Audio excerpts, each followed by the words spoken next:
Entity Framework est un ORM qui permet de faire le mapping entre le code C#, donc les objets, et la base de données. On écrit des requêtes link en C# qui manipulent des objets. Ensuite, Entity Framework génère des requêtes SQL qui seront envoyées et exécutées par le serveur de base de données. Ensuite, quand il obtient la réponse, il instancier, c'est-à-dire il crée les objets. Entity Framework nous permet de se concentrer sur le code. Globalement, on n'a pas besoin d'écrire des requêtes SQL, sauf dans certains cas, si on a des requêtes complexes. On peut opter pour deux approches. Il y a l'approche Code First.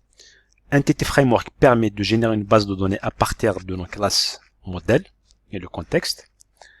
La deuxième approche, c'est celle qu'on va voir dans cette vidéo. C'est Database First. On génère nos classes et le contexte à partir d'une base de données existante. On passe à la pratique. Donc, dans Fichier, Nouveau, Projet. Donc, pour la démo, on va utiliser ASP Core MVC. Voilà, c'est ici. Donc, application web ASP.NET Core, entre parenthèses, modèle vue contrôleur. Suivant, on donne un nom à notre application. Donc, ce sera Entity Framework Core Database First. Suivant, créer. Visual Studio a généré un template, modèle vue contrôleur. Vous voyez ici, donc dans le contrôleur, il y a déjà un contrôleur par défaut. Le modèle, c'est là on va mettre les classes qui seront générées à partir de la base de données, donc les classes modèles, mais aussi le contexte. Et puis les vues, on va faire un test pour l'interaction avec la base de données. Donc les vues, elles seront dans ce dossier.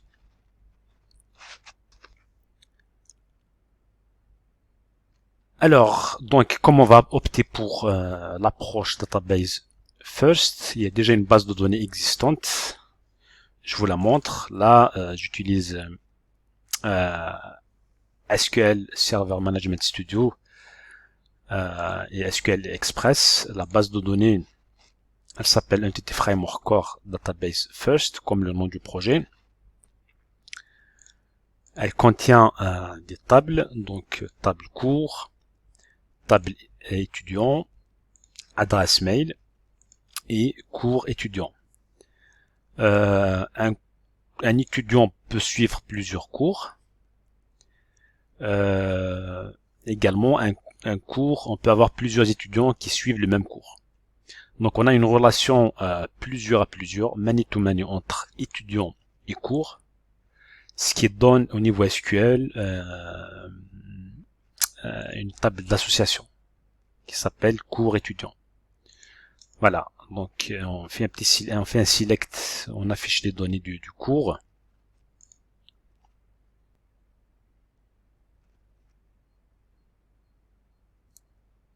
Voilà, donc un cours a un identifiant, un nom, et il y a quelques données.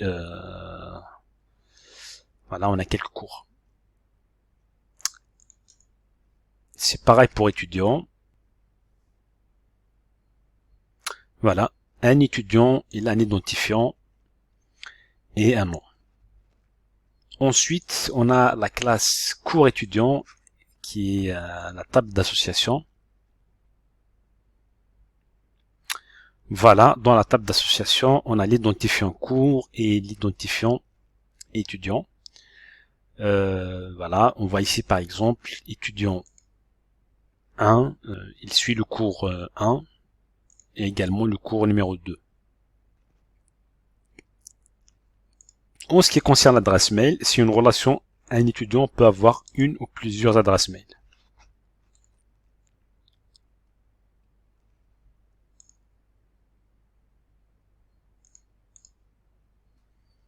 Voilà, un étudiant 1, il a deux adresses. Donc, ce qu'on va faire, on va utiliser Entity Framework Tools pour au niveau C# pour générer sur base de cette base de données nos classes modèles et contexte. Donc, au niveau C#, on va installer déjà les dépendances via un NuGet.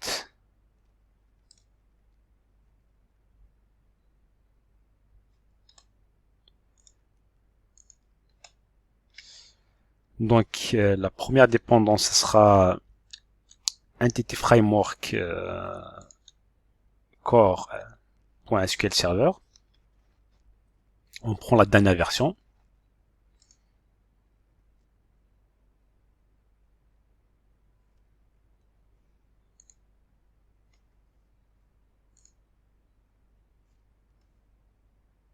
Voilà, ensuite on installe Entity Framework Tools.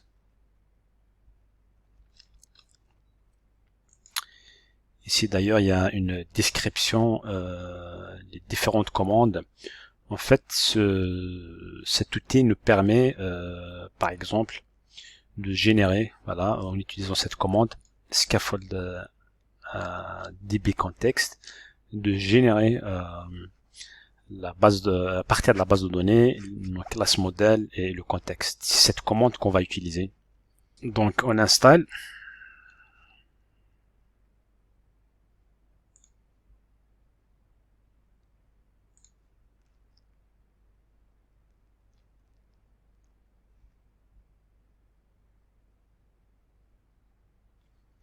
Voilà, on vérifie au niveau des dépendances, package, on a bien Entity Framework Core SQL Server et Entity Framework Core Tools. Alors, au niveau de fichier de configuration, on ajoute la connection string.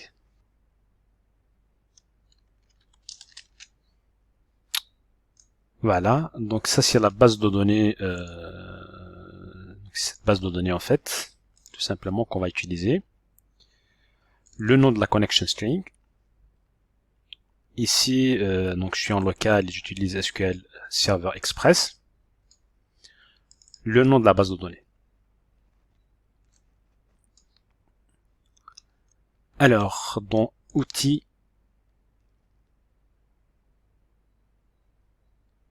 gestionnaire package NuGet, console du gestionnaire package.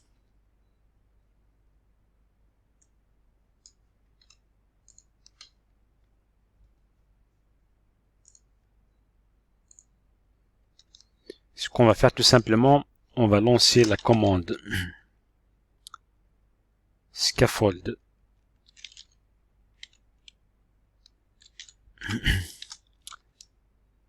dbcontext. Cette commande, elle permet de générer les classes modèles à partir de la base de données. Donc, on indique la connection string, soit on la mentionne directement ici, ou bien soit on met la connection string directement ici, ou bien une bonne pratique, c'est de l'ajouter comme on a fait dans le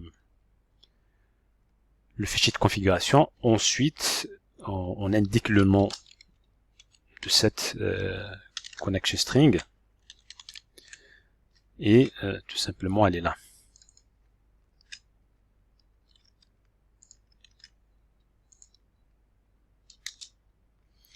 Ensuite, on mentionne le provider. Là, nous on utilise SQL Server, donc ce qu'on a installé ici tout simplement, c'est microsoft.entityframeworkcore.sql server.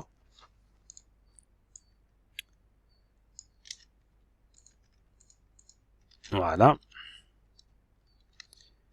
Puis on mentionne le output drive, enfin le dossier où on va mettre les classes qui seront générées. Comme ce sont des classes modèles, on va les mettre dans models. Voilà, donc les classes plus le contexte. tout simplement le dossier, ça sera un models. Voilà, donc pour résumer, la commande scaffold-db context permet de générer une classe modèle et le contexte à partir de la base de données. Là, donc on mentionne la connection string. En utilisant le provider, puisqu'on utilise SQL Server, donc ça sera du provider SQL Server. Ensuite, on mentionne dans quel dossier on souhaite mettre les classes qui seront générées. Voilà, Enter.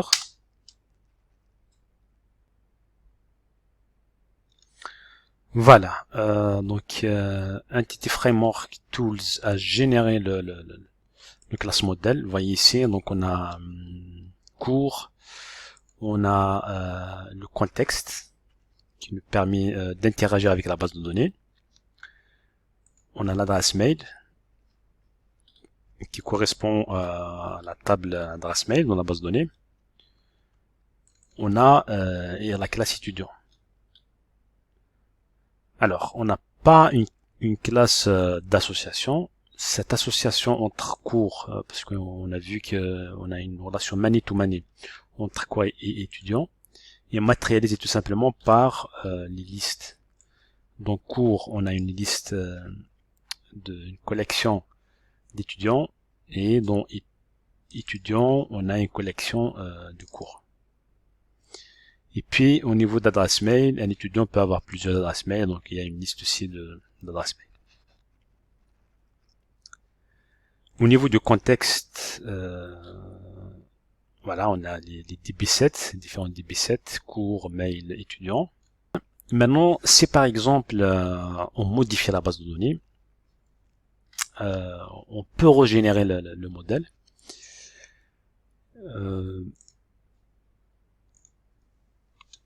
Exemple, on peut ajouter par exemple dans cours un champ.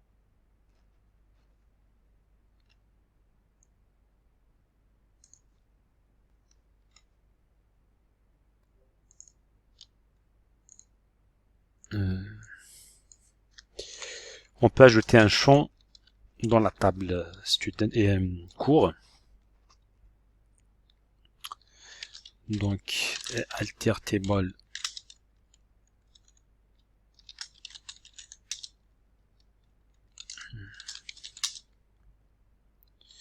on ajoute un champ description d'un cours.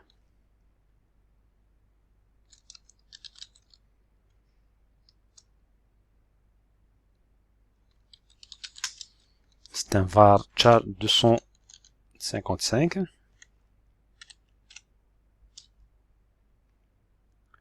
On exécute. Voilà. On revérifie. Donc voilà, maintenant on a une description, donc un champ description dans la table cours. Par contre, notre modèle, pour le moment, ne reflète pas le changement. Donc on n'a pas un champ ici, au niveau de la classe cours. Ce qu'on va faire tout simplement, on va donc régénérer. Alors, donc, on peut relancer la même commande en ajoutant tout simplement une tirer force, voilà, pour écraser et pour tout simplement mentionner qu'on souhaite écraser déjà ce qui a été généré et refaire la génération. Enter. Voilà, donc ça a été régénéré. On vérifie donc cours. Maintenant on a propriété de description.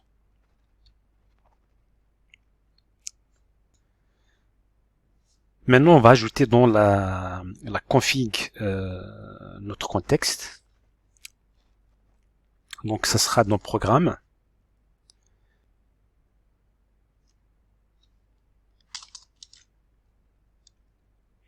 Voilà.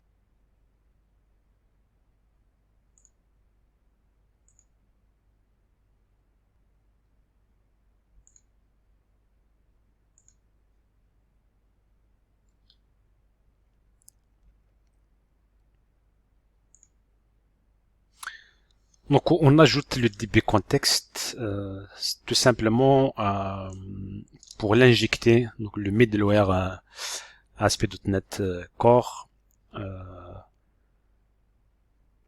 On l'ajoutant ici et il va l'injecter quand on crée un contrôleur. Voilà, je vous montre, on ajoute un nouveau contrôleur.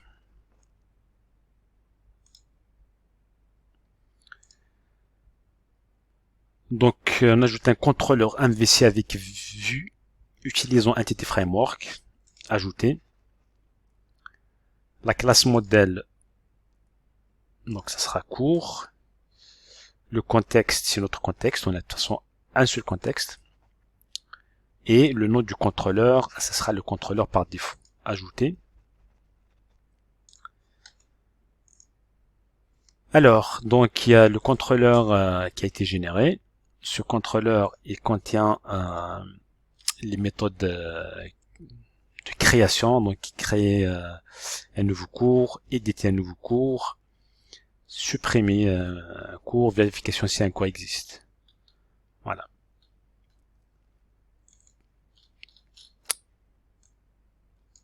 Donc ici, on a Entity Framework comme dépendance. Elle est injectée par le middleware ASP.NET Core via le constructeur, donc cours. Voilà, on a ici un paramètre contexte. Ici, on l'assigne à notre propriété contexte. Ensuite, le contexte est utilisé pour aller chercher tous les cours.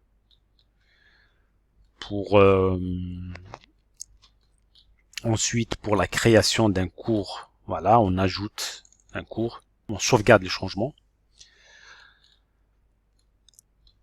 Au niveau de modification, voilà, ici, on vérifie si un cours existe. S'il existe, ben, on le met à jour, tout simplement.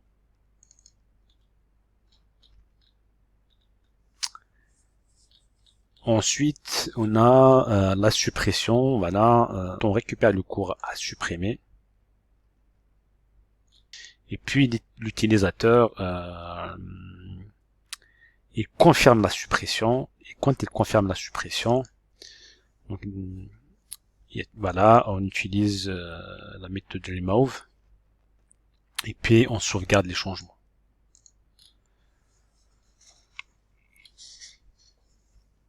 Voilà, en ce qui concerne l'interaction avec la base de données, et il y a aussi donc les vues qui ont été générées, les cours. On a une vue create, delete, details pour voir les informations d'un cours, edit pour la modification, index pour afficher la liste des cours. On exécute pour voir les résultats. Voilà. Pour accéder au cours, donc ça sera tout simplement course. Voilà. La méthode qui sera exécutée, dans ce cas c'est l'index. Il va récupérer la liste des cours ici. Voilà, on a la liste des cours. On a la possibilité de modifier, de voir les détails ou supprimer. Par exemple, modification. Voilà, on indique une description, donc c'est un langage de programmation de Microsoft.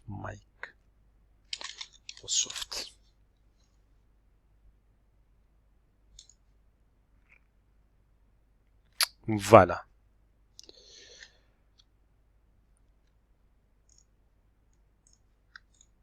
Donc, en ce qui concerne l'approche database first qu'on a vu, donc la génération de classes à partir de la base de données qu'on a ici, bah, parfois on n'a pas le choix. Il y a certaines bases de données qui existent et qui sont utilisées par d'autres logiciels, par d'autres applications, et on ne peut pas modifier cette base de données à partir du code. Donc la modification est faite soit par une autre équipe ou par nous au niveau de la base de données. Donc c'est pour ça qu'on opte généralement pour l'approche database first. L'inconvénient avec l'approche database first, c'est qu'on n'a pas un historique de migration. C'est-à-dire quand on fait une modification, comme je vous ai montré, on a écrasé ce qu'on a généré. Ensuite, on a régénéré les classes. On n'a pas un historique qui nous indique les étapes ou bien on n'a pas un historique des différentes versions de base de données. Or, quand on utilise l'approche code first, on peut avoir un historique de migration et on voit ce qui a été fait à telle date, ensuite ce qui a été modifié, ce qui a été supprimé, etc. J'espère que cette vidéo vous a plu. Merci, au revoir.